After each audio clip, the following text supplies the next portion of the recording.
Yo, what's good, guys? Today I hit one of my longest trades ever, and almost my biggest trade. It was 2.9K across 5 accounts, so it was 14K day. Um, yeah, held this, and I'll show you guys kind of the trade recap. And I feel like it's like very just so simple, bro. It's very simple. I thought it was gonna be choppy, but for Sunday, pretty good price action. Okay, so let's get into the trade real quick. I actually recorded this video, but my screen was frozen this whole time, so I have to redo it. But anyways. Okay, so as you see, right, we have a new week opening gap. We literally dumped 200. We have a 200, 300 point new week opening gap, as you see right here, 270. And yeah, it looks like we fill it. We're actually in London session right now, but I'm not really trading that because like I'm good. I have my like why am I gonna trade even more? You know what I mean? I got my day. I'm just gonna lock out and just move on to the next day.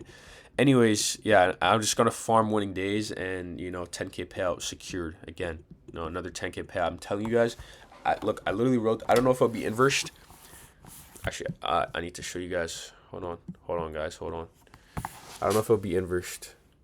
Oh no, it's not. Okay, look, I knew I'd make 20K the month of April. I'm telling you guys, I've said that March or April 8th. Last month, I said I knew I'd make 10K this month. Right? I made 20K last month. 20K month. 20K month. Anyways. So yeah, let's get into it, right? So as you see, most of the time we like to fill like CE, like CE is the 50% mark of that new week opening gap. But today, yeah, it looks like we filled the whole thing, which I'm not surprised, right? But I wanted to, just in case, I wanted to just, take my W and, just get off. But yeah, I targeted CE of this new week opening gap. And as you see here, guys, look, there's something you'll notice, okay? Now, you might be wondering what the hell I'm about to do. But if I show you, see, I'm marking out the CE of every single time frame. See, 50-minute, 5-minute, you'll see something that repeats itself. And that's kind of how you can tell the draw. And also, if you guys confused on new week opening gaps, they're very strong draws because imagine it's like a void in the market, right? Imagine there's like a void inside your body, right? You're gonna have to patch it up or else you're gonna die. Same thing with the market, right? Market wants to fill those voids. It's like imbalance. It's like it's very strong draws on liquidity. But now, as you see, right, 15-minute and hourly, we see, right? We see consistent CE point or like at this level. So 162 or yeah, 162. So that's what I was targeting, right? CE of that whole new week opening gap. And I felt as if I was going to sleep, I would low-key target this high. But if I'm going to sleep, I'm not going to lie, I can't really have control of the trade. Like, I'm just going to take the safe option here. And it's still like a good amount. I'm not going to lie, for 5 accounts. And you could also see like we started rejecting here too, obviously, right? So usually, most of the time we could fill the whole gap or we just actually reject and flip the other way. But today we did fill this whole gap, right? But yeah, let's get an entry though. The entry was right over here. So as you see, we have a 5-minute gap, right? 5-minute gap. Beautiful, beautiful PA, by the way, for a Sunday, which was very surprising. But as you see here, right, we tap CE of this 5-minute gap. We show clear rejection. We show displacement past this 1-minute gap.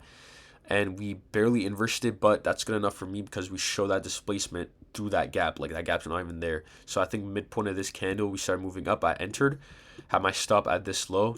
It is a protected low. And we start displacing higher, right? I went BE over here, taking out this high. This is the that daily high from this whole void, right? We could also flip from that potentially.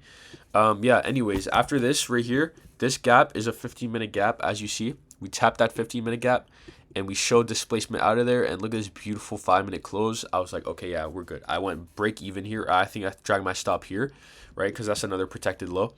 And we just started holding up. And I was very confident in this new week opening gap because, I mean, bro, it's a 300-point new week opening void. Right, it's a new week opening gap. It's a void inside the market. We're gonna have to fill that up at some point, right? And I was in a good spot. I was break even. I was actually in profit. And right here, most like a mistake that most of you guys make when you guys are holding trades for a long time is that you trail your stop at like spots where like it doesn't make sense to. Okay, it's either you like you're trailing your stop like out of scaredness. You know what I mean? So let me show you an example right here. Right here, we create an hourly gap, an hourly bullish for value gap, right? I'm not going to trail, like most of you guys trailed. I've seen like some traders trail like up here, which makes, I don't think it's the right idea because at some point you're going to want to see a retrace, right? Especially if you're targeting a high, like a lot of points. Like I'm targeting like 200 points basically, right? So I think I trailed my stop to like right here, like the body of this 5 minute. Or yeah, the body of this 5 minute, and I waited for. I actually wanted to see. We started to chop a little bit right here, as you see. I wanted to see us tap into this hourly, right? So we tap into this hourly, a good rejection out of this hourly, and we started displacing out of there. I think after this candle right here, I dragged my stop to this low right here, right? Because that low, it should be protected, and if we come back to take out that low, I don't want to be in the trade anymore. So I put my stop loss there, and I was trailed for like 1,000, so it was a W to my day. First of all, when you go break even, that's a W. Just it's a W, right? It's not an L. Like you went break even, you got a trade and you got the time to go break even, which is a W, right? So it was a W in my book, and I just went to sleep after that, and yeah, this whole trade just hit. When did it hit? Let me see. Actually, I don't even know. 6:55 a.m. And I was targeting a bit lower, I think. I was targeting a bit lower just because I don't want to get edged, you know, especially that I was sleeping, right? Because like if we edge a high, like and we see rejection, like I'll just close the trade manually, right, off the reaction. But yeah, I just it's either I $50 more or $50 less, but it's guaranteed. I'd rather take $50 less, and guarantee the trade. But yeah, this is basically a trade, guys. That's literally it. Yeah, we got big. I'm going straight to bed. I'm going straight to bed. I'm going literally straight to bed. I'm going straight to bed, bro. Anyways, we got trade. I mean, we should get an upload tomorrow. Upload tomorrow, and I'm gonna be I'm gonna be way more consistent on YouTube. I'm trying, guys. But honestly, it was the best. Like I really got time to concentrate on my trading, and like I'm in a good position right now. I'm not in debt anymore. Like I'm really free. You know what I mean? But yeah, I'm gonna cop a DG Pocket 3 too. But yeah, comment down below some content ideas, bro. Like I really do want to like step up my game. You know what I mean? Also, this trade was all recorded. I'm about to post an IG reel on this, so go follow my IG link in bio. Join the Discord, TikTok too. So yeah, I'll see you guys in the next video. All right. Okay.